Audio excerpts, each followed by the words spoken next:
As a spokesperson, you basically get to control one thing: what you say.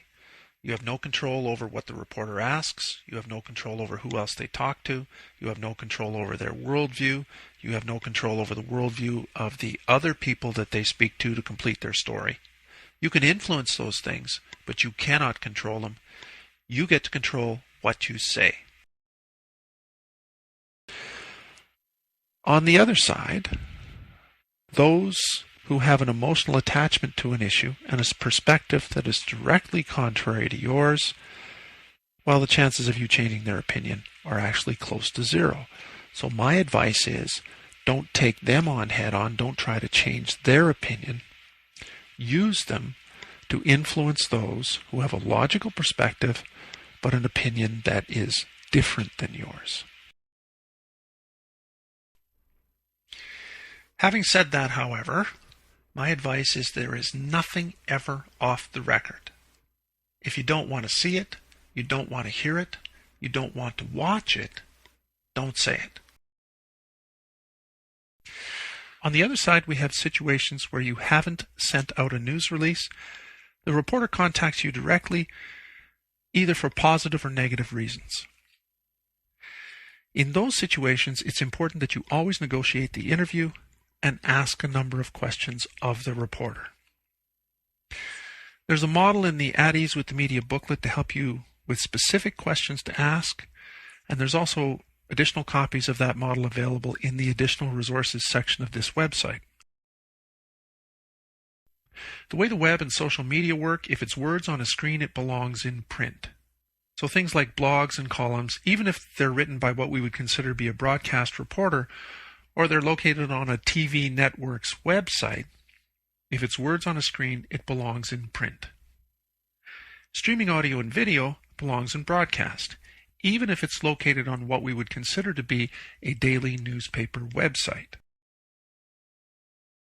This module is designed to help you understand what Be Yourself means, to give you permission to be yourself, be on your best behavior, but be yourself whenever you're engaged in a broadcast interview. There are 3 acceptable answers to every question you can be asked by a journalist. Yes, I have the answer. Here it is. No, I don't have it, but I'll get it for you, or the right person to talk to. And yes, I do have the answer, but I cannot discuss it. Managing your message means creating your win. It means strategically influencing audiences, the attitudes, opinions, and behavior of those audiences that are important to your organization's success. It doesn't mean beating the audience over the head with the name of your organization or the product or service you're promoting.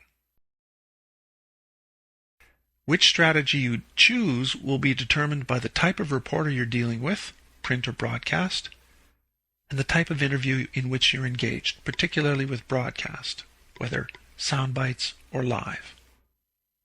There are 2 simple acronyms for print, PAS, PAWS.